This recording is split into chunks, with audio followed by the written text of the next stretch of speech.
Good morning. This is America in the Morning from Westwood One. I'm John Trout. It's Monday, April 22nd, 2024. Here's what's coming up on America in the Morning.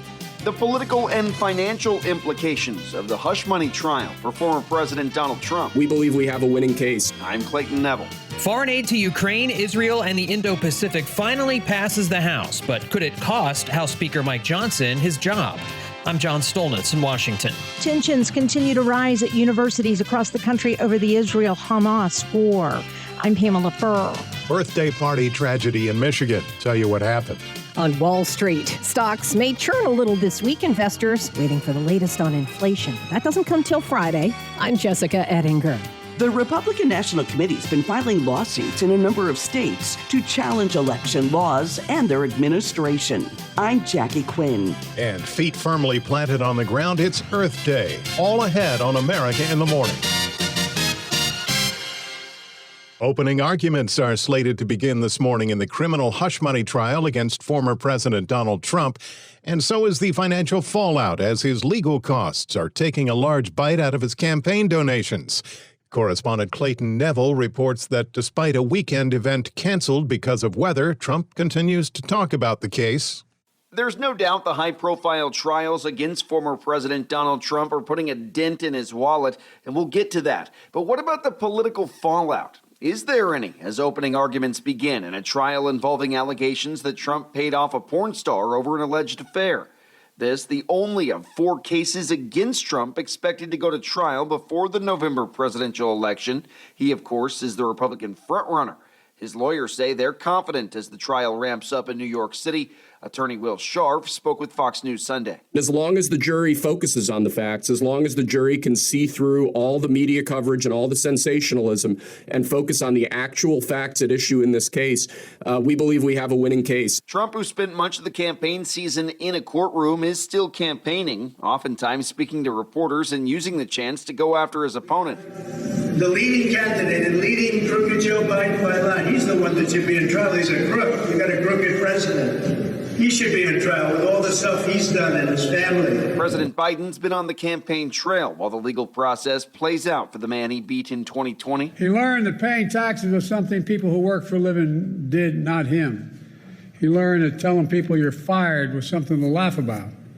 I guess that's how you look at the world when you're in Park Avenue or Mar-a-Lago. The political implications of the hush money trial to be determined. But how much is all of this costing the former president? Trump has spent tens of millions of dollars on legal fees, and new numbers reportedly show that he spent $4 million alone in March.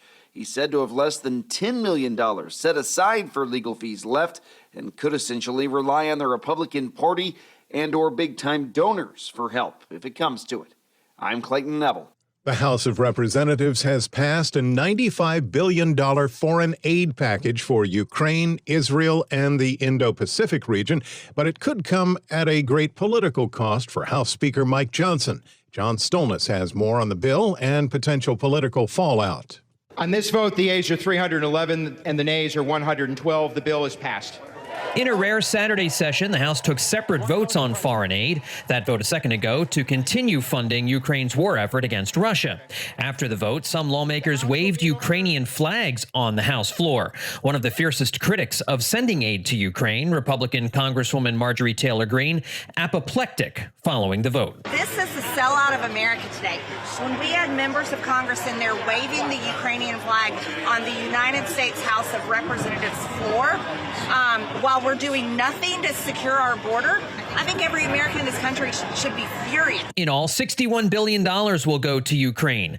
Aid to Israel and Taiwan also saw broad bipartisan support. Everything that passed will now be bound together and sent to the Senate as one bill. Speaker Johnson on why he pushed the House to act. 3 of our primary adversaries, Russia and Iran and China, are working together, and they're being aggressors around the globe.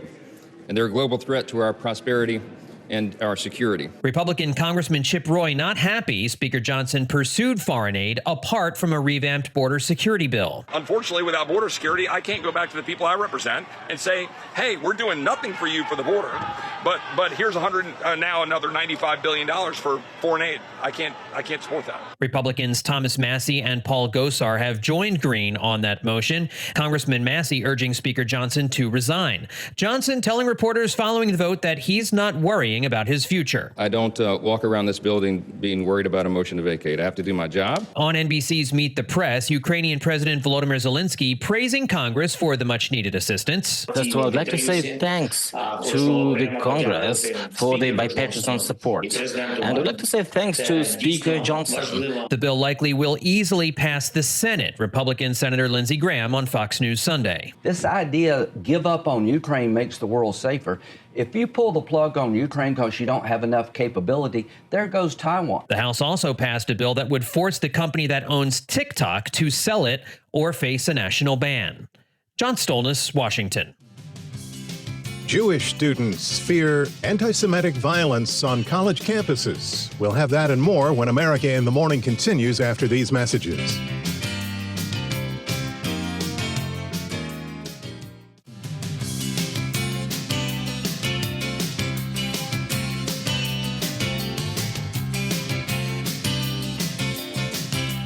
It's been a wet weather weekend in the South. Welcome back. You're with America in the Morning.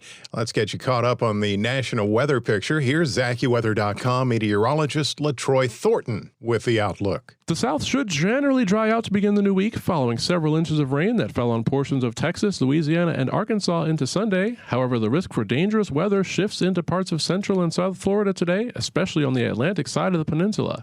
In these areas, thunderstorms will be capable of turning severe, with hail, intense downpours, and damaging winds all possible from east of Orlando to Sebring, the Miami area, and east of Cape Coral. In the west, the spring scorcher of recent days has peaked for most places, as areas such as Palm Springs and Thermal, where temperatures approached the triple digits on Sunday, only reached the mid-90s today. Look for dry conditions through most of the western United States, with a sprawling zone of high pressure well in place. Farther to the east over the nation's center, a storm will push its way out of southern Canada and track across areas from the northern and central plains to the northeast into Wednesday, bringing showers for most places. However, the risk for thunderstorms develops around the Great Lakes Tuesday afternoon. Otherwise, in the north and the east, strong high pressure builds across the region today, supporting the risk for frost both this morning and Thursday morning. This morning's frost risk extends from Minnesota and Iowa eastward through Wisconsin, Michigan, and Ohio, eastern sections of Kentucky, along with the mountains of North Carolina and through the interior northeast from West Virginia through Pennsylvania and New York and into northern and central New England as well. In Dallas, look for a sunny and nice day with a high reaching 72. Minneapolis, on the other hand, faces a cloudier Monday with a passing afternoon shower and a high of 61. That's the nation's weather. I'm AccuWeather.com meteorologist LaTroy Thornton. You can follow us wherever you get your podcasts, Apple, Spotify, Amazon, YouTube. Just search America in the Morning in your favorite listening app. I'm John Trout. A rabbi associated with Columbia University is telling Jewish students to go home following confrontational pro-Palestinian protests on campus, including one where police made over 100 arrests. Pamela Furr reports that violence against Jewish students is spreading to other universities. In a WhatsApp message to hundreds of Jewish students, the rabbi saying they should go home immediately, since Columbia University's public safety department and the NYPD cannot guarantee their safety.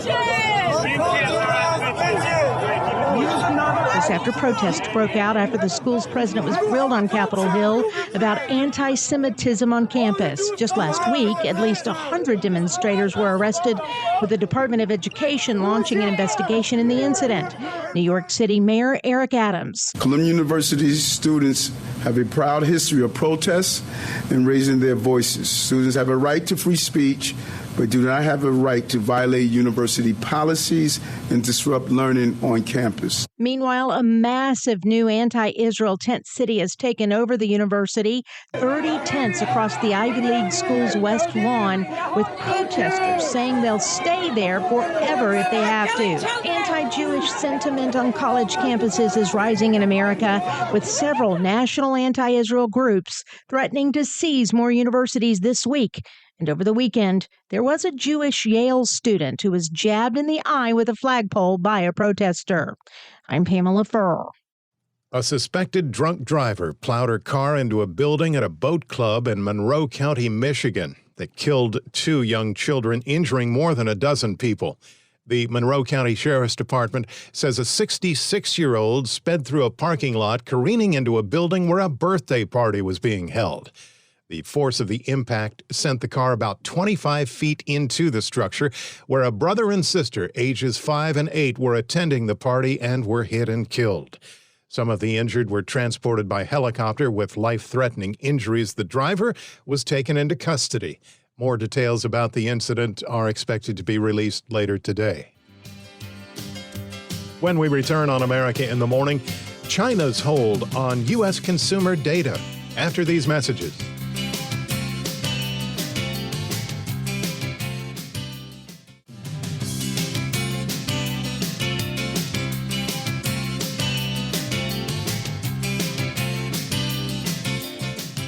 Welcome back. This is America in the Morning. The Business Report is sponsored by Fisher Investments. Fisher Investments is a fiduciary, always putting clients' interests first. Learn more at FisherInvestments.com. On how markets are expected to open today, we'll pick up with last week's close. Here's CNBC's Jessica Ettinger. Wall Street opens this morning after the S&P 500 index and the NASDAQ were down on Friday, and that's their longest losing streak now since October of 2022. The NASDAQ was down 319 points on Friday, dragged lower by shares of NVIDIA, down 10%, and Netflix, down 9%. We had an incredible steady rise from last October, but a little bit of softening is certainly not unhealthy for the market. Wharton professor Jeremy Siegel on CNBC. But investors are looking forward to what's to come this week. A big week for investors to balance the concern about the Fed, inflation, earnings, and the economy. We get GDP, which is pushing close to 3%, the Atlanta Fed GDP now, and the Fed's preferred inflation indicator, the PCE, along with a surge in earnings. We get about a third of the Dow in the S&P. CNBC senior economics reporter Steve Leisman. Now, the PCE on Friday, that's going to be the latest on inflation, the personal consumption expenditures report. It's the Fed's favorite measure of it. I think the number is going to be fine. I mean, I think it's going to be 2.7, 2.8, and I think the market would be fine with that. That's Hightower's Stephanie Link on CNBC. Bitcoin in that reset. The halving means the miners who chisel Bitcoins out of a complex mathematics scheme are taking a 50% pay cut now. It slices all the new production in half, written in the original code, limiting the number of new Bitcoins entering the market. Only 21 million Bitcoins will ever exist, and nearly 20 million have already been mined. China says they're not controlling TikTok, but there may be evidence contrary to that. Yeah, TikTok is that video clip app sitting on the phones of more than half of all Americans, owned by ByteDance, which says it's not controlled by the CCP, the Chinese Communist Party. But then late last week, Apple, an American company, said it was ordered by China to pull Facebook parent Meta apps off the Apple App Store in China. And some are seeing that as retaliation for U.S. lawmakers trying to fast-track a forced sale or outright ban of TikTok in the U.S. The app gives China access to the personal data and influence over a large part of the American population, yet China wouldn't allow similar U.S. apps on the phones of its citizens. In my view, this is an important and appropriate action, given the national security threats that are real. Access to U.S. applications in China already in place. You can't get certain social media applications like Facebook or Google in China. Care Journey President Anish Chopra on CNBC. He's the former U.S. Chief Technology Officer. On today's watch list, earnings are coming from Verizon and Albertsons, and we find out how business executives are feeling about the economy, and it's Earth Day. Yes, it is. Thank you. CNBC's Jessica Ettinger. The theme of this year's Earth Day and what environmentalists are attempting to tackle when America in the Morning continues after these messages.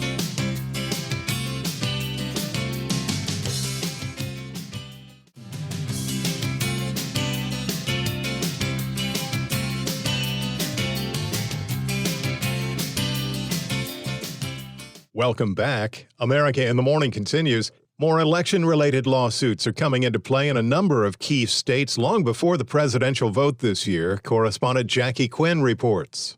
A senior advisor to Donald Trump's campaign, Danielle Alvarez, says lawsuits are a priority this year for the Republican National Committee. She says it's important to the former president, who wants the litigation done year-round. The Republican National Committee, newly reconstituted under Donald Trump, has filed election-related lawsuits in nearly half of the states, including Michigan and Nevada, where the maintenance of voter rolls is being challenged. Democrats and legal experts are warning all these lawsuits could overwhelm election officials and undermine voter confidence in the election outcome. The Democratic National Committee says it's investing tens of millions of dollars to increase voter protections. I'm Jackie Quinn. Earth Day has arrived, and as correspondent Julie Walker reports, this year's global theme is Planet versus Plastic. For Judith Enck, every day is Earth Day. As president of Beyond Plastics, which works to end plastic pollution, she lives by the theme Planet versus Plastic and says most of it is buried, burned, or dumped. Only 5 to 6% of plastics are recyclable in the United States. So your key tip is to try to avoid plastic wherever you can. Instead of a plastic bag of baby carrots, she buys a fresh bunch and even buys her peanut butter in recyclable glass jars. A trip to any American supermarket is a little bit of a plastics disaster. Enck says while it's hard to avoid plastic, be conscious and cut back with substitutes. Julie Walker, New York. America in the Morning for Monday, April 22nd, 2024 is produced by Jeff McKay. Senior producer Kevin Delaney. I'm John Trout. This is Westwood One. This is America in the Morning from Westwood One. I'm John Trout. Coming up this half hour. Opening arguments slated to begin in the Trump hush money trial. I'm Clayton Neville. House members are openly vowing to trigger a House rule to vote Speaker Mike Johnson out. I'm Jackie Quinn. Iran's supreme leader has acknowledged that Tehran has hit little in its massive attack on Israel. I'm Karen Chamas. An 18-year-old woman was shot and killed on the campus of Delaware State University. I'm Julie Walker. Remembering America's longest-held hostage. And this definitely wasn't part of the tour. Home cooking in the NBA and NHL playoff openers. I'm Robert Workman. Vampires and Nazi hunters failed to topple a civil war at the box office this weekend. I'm Kevin Carr. Back after these messages.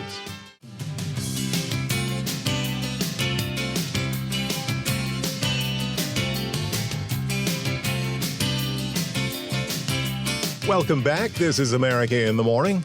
Florida expecting thunderstorms this afternoon, but a wide swath of the nation is still under frost and freeze warnings as they wake up today. Here's AccuWeather.com meteorologist LaTroy Thornton. As strong high pressure builds across much of the east, the spring chill seems likely to produce the best risk for frost both this morning and again Thursday morning.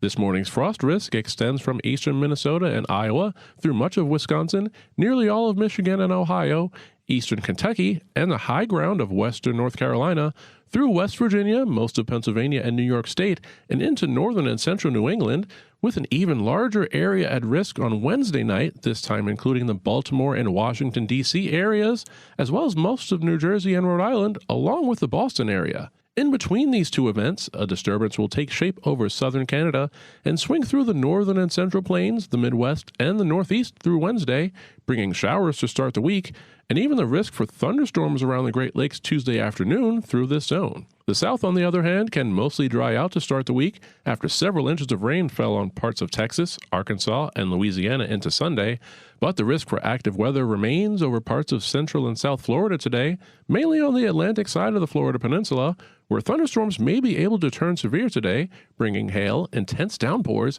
and damaging winds to cities from Melbourne to Miami and just east of Naples. In the west, the spring scorcher of recent days tapers off a bit today, as cities such as Palm Springs and Thermal that had temperatures approach the century mark on Sunday dip into the mid-90s instead. However, we can expect dry conditions across most of the region beneath another large area of high pressure. That's the weather across America. I'm AccuWeather.com meteorologist LaTroy Thornton.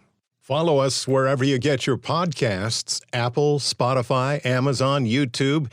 Just search America in the Morning in your favorite listening app. I'm John Trout. A full jury is seated for former President Donald Trump's criminal case in New York. Correspondent Clayton Neville says opening arguments are slated to begin today in a trial expected to last about 6 weeks. The trial related to falsifying records charges connected to alleged hush money payments by former President Donald Trump to porn star Stormy Daniels. Those payments are said to have been made before the 2016 presidential election and years after an alleged sexual encounter between Daniels and Trump that Trump denies. In fact, he calls the whole thing a hoax and refers to it as election interference as he runs for the presidency in November. You got a DA that's out of control. You have a judge that's highly conflicted. The whole thing is a mess. The trial's certainly a high-profile one, catching global attention. Friday, a man set himself on fire outside the courthouse. The pamphlets seem to be propaganda-based, almost like a conspiracy theory type of pamphlet. Some information in regards to Ponzi schemes and the fact that some of our local educational institutes are fronts for the mob. Police in New York said the man died over the weekend. And as for the trial, 2 prospective jurors reportedly broke down in tears last week, citing anxiety over the case. But eventually, a full panel of jurors and alternates was selected, and the judge in the case also denied a request to delay the trial by Trump's attorneys. This case should have obviously never have been brought. It certainly shouldn't be tried in New York, the media capital of the world, at the height of election season. We've moved to recuse the judge. We've moved for a change of venue. There are a lot of aspects of this case that are highly, highly irregular, and we saw that play out with jury selection last week. Trump lawyer Will Sharf spoke with Fox News Sunday and was asked about potential witnesses in the case, like former Trump lawyer Michael Cohen. This is a man who's been found liable for perjury by a number of courts previously, and I think that's going to be a key theme here. Prosecutor Alvin Bragg alleges Trump falsified records to hide the money that he was allegedly paying to Michael Cohen to reimburse Daniels. Trump, the first former president to stand criminal trial, and all eyes on the courtroom this week with opening arguments. Trump's legal team says it'll focus on the facts, which lawyers insist are on Trump's side. I'm Clayton Neville. While some mostly moderate members of the GOP are praising Mike Johnson, there are very loud calls by more conservative members to unseat the Speaker of the House for working with Democrats and pushing through bills on foreign aid. As correspondent Jackie Quinn reports, that includes Marjorie Taylor Greene, who now says that Johnson must either resign or be ousted as Speaker. Given what you said, do Republicans deserve to be in the majority? That's up to the people, because this is the third betrayal by Mike Johnson. The yeas are 311 and the nays are 112. The bill is passed. Several conservative House members are openly vowing to trigger a House rule to vote Speaker Mike Johnson out of his leadership role. Speaker Johnson said in January, if President Biden wants a supplemental spending bill focused on national security, it better begin with defending America's national security. We want to get the border closed and secured first. To that, I say amen. And where is that, Speaker Johnson? Marjorie Taylor Greene. Not to secure our own border that is invaded every single day. Дякую особисто спікеру Michael Johnson. While the president of Ukraine is thanking House Speaker Mike Johnson for allowing the passage of bills that provide funding for Ukraine, Israel, and other allies, some of Johnson's GOP colleagues are furious. I do not support Mike Johnson. He's already a lame duck. Georgia Republican Marjorie Taylor Greene vows to oust the speaker, while Texas Republican Mike McCall says Johnson did the right thing. We were running out of time. Ukraine's getting ready to fall. He spoke on ABC's This Week with George Stephanopoulos and says the speaker should not be pushed out. When the motion to vacate is threatened every week in the Congress, that is being abused. And I think we need to fix that. Johnson, after Saturday's vote, said he did his job and he's not worried. As I've said many times, I don't walk around this building being worried about a motion to vacate. I have to do my job. We did. I've done here what I believe to be the right thing, and that is to allow the House to work its will. And as I've said, you do the right thing and you let the chips fall where they may. The funding bills now head to the Senate. I'm Jackie Quinn. The leadership of Iran has publicly announced for the first time that their unprecedented attack against Israel, using over 300 drones and missiles, yielded only minor damage. That comes after an Israeli fighter jet launched a more than 1-ton missile directed at a military site near an Iranian nuclear facility. Correspondent Karen Shamas reports this comes as Israeli Prime Minister Benjamin Netanyahu, in a video message released to his nation before the Passover holiday begins, says due to Hamas stalling the recent hostage negotiations, the Israeli military will accelerate its plans to invade Rafah and bring those captives home. Speaking on state TV, Iran's supreme leader, Ayatollah Ali Khamenei, dismissed any discussion of whether Tehran's unprecedented drone and missile attack on Israel hit anything there.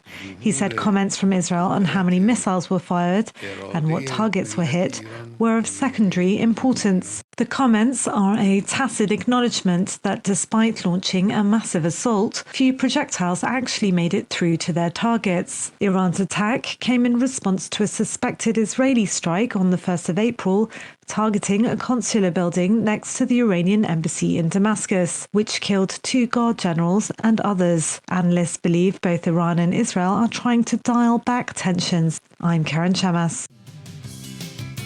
Coming up on America in the Morning, Tesla's new EV pricing amid a global workforce layoff. Back after these messages.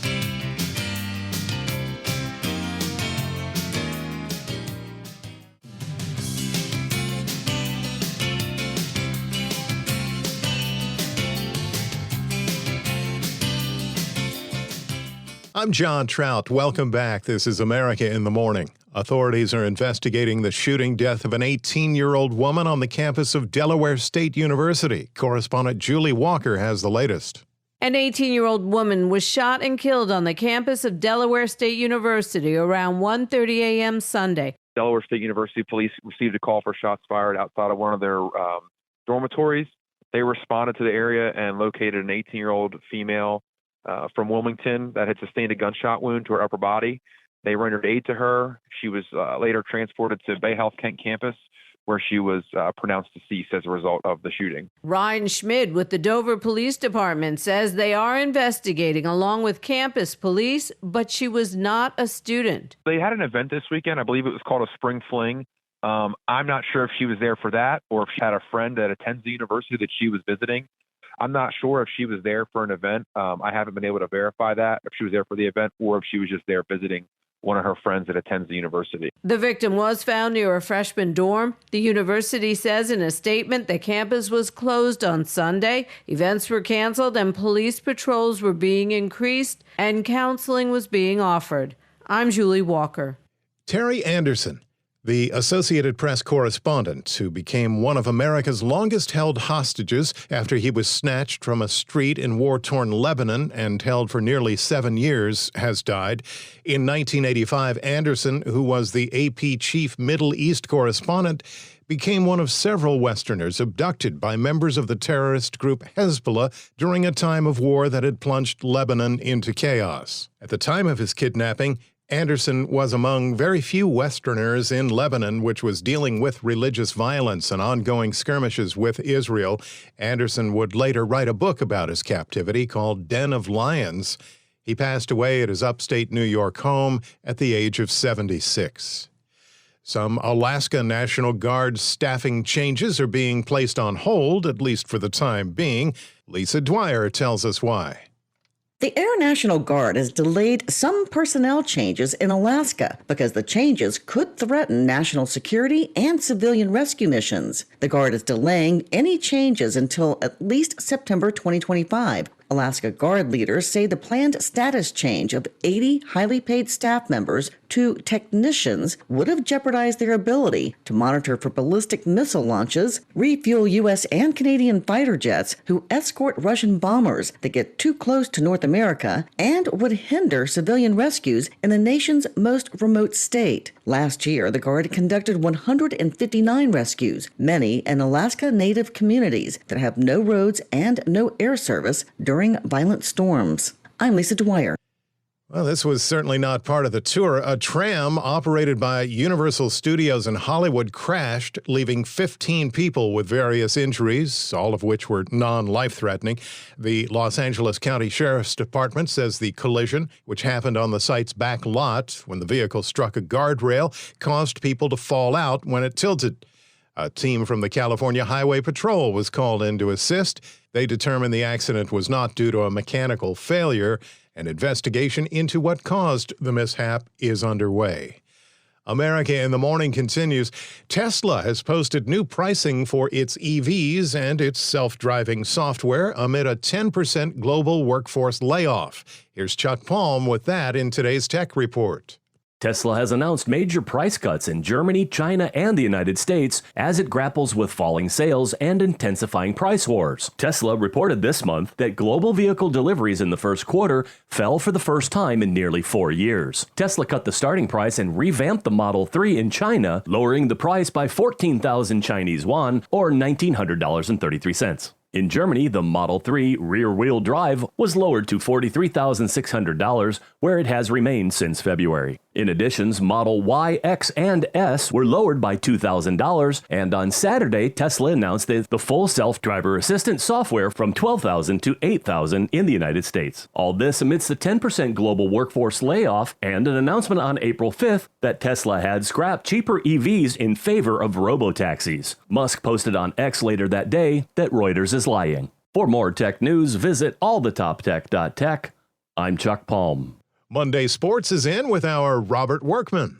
NBA Sunday, 4 first-round playoff series got underway. The Celtics went wire to wire, turning down the Heat 114-94. Jason Tatum with a triple-double. It was real simple. Just making the right play. And we talk about all the time not getting bored with making the right play, finding a mismatch, drawing two, and, surround yourself with shooters. Miami was without the injured Jimmy Butler. Bucks, no Giannis Antetokounmpo, no problem. They pounded the Pacers, leading by as many as 30. Damian Lillard scored 35 in the first half. Clippers sailed past the Mavericks. The only close call, the Thunder tipped the Pelicans 94-92. Shai Gilgeous-Alexander with 28, including the go-ahead basket in the final minute. 3 Game 2s tonight. All 8 Game 1s went to the home team over the weekend. Same vibe on the ice as all 6 NHL playoff series began with wins for the good guys. Jets held on for a wild 7-6 victory over the Avalanche. Canucks scored 3 in the third to clip the Predators. Panthers got 2 in the third to edge the Lightning. And the Rangers ripped the Capitals. Tonight, Game 2 in the East for the Islanders at the Hurricanes, as well as the Maple Leafs at the Bruins. And 2 West Series openers, the Kings at the Oilers, and the defending champion Golden Knights at the top-seeded Stars. Baseball, the Dodgers drubbed the Mets 10-0. Tyler Glasnow allowed 7 hits and fanned 10 in 8 innings. Shohei Ohtani hit his 176th home run, moving him past Hideki Matsui into first among Japanese-born players. Reds whitewashed the Angels, the bullpen stepping up after Frankie Montas was hit by a liner with 2 out in the first inning. Brewers blanked the Cardinals, 4 Milwaukee arms scattered 6 hits. Nationals wiped out the Astros, Mitchell Parker and the Parallels with a 4-hitter. Orioles shut out the Royals, a 5-hitter for Cole Irvin and the Grills. Guardians swept out the A's, giving them the best record in the majors at 16-6 and their best start since 1999. Red Sox buried the Pirates. Pittsburgh has dropped 6 straight. Phillies wiped out the White Sox for their 6th win in a row. Wins for the Rangers and Diamondbacks, Tigers and Padres, Yankees and Marlins, plus the Mariners and Rockies split a pair. That's Monday Sports.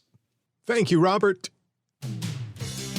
When we return on America in the Morning, anti-Semitic violence grows on our nation's college campuses. Passover begins tonight. A closer look when America in the Morning continues after these messages.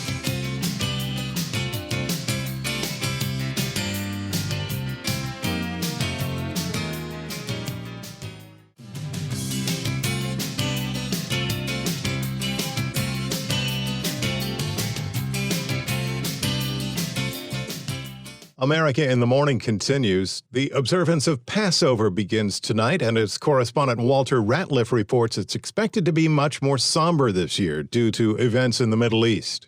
Jews around the world will soon celebrate Passover, recounting the biblical story of their exodus from Egypt after hundreds of years of slavery. But this year, when Passover begins on Monday, many families are torn on how to celebrate. I don't really understand how I can celebrate it right now. A lone Gott's mother was killed, and his wife and sister were taken hostage in the Hamas attack of October 7th. His wife was returned, but his sister remains in Gaza.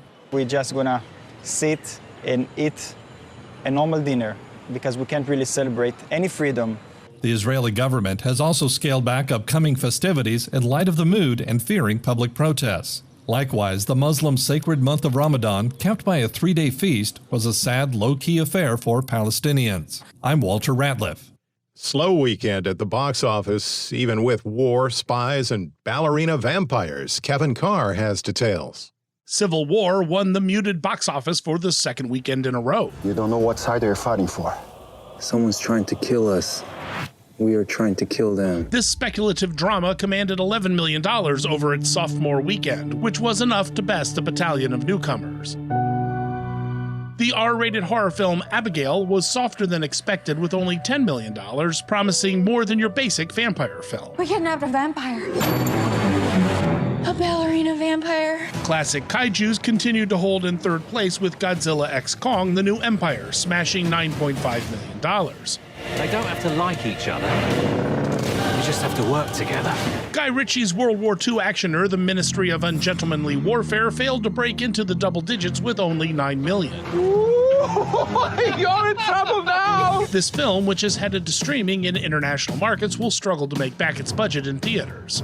And finally, in fifth place was Crunchyroll's Spy Family Code White. You must retrieve the microfilm without fail. This PG-13 anime episode in theaters managed to bring in just under $5 million over the weekend. This was a slow week overall, coming at the end of a challenging April, which saw an anemic release schedule due to last year's labor disputes. There's still one more week until the tentpoles start dropping in May. I'm Kevin Carr. With more in entertainment, here's your Monday update from correspondent Margie Zaraletta.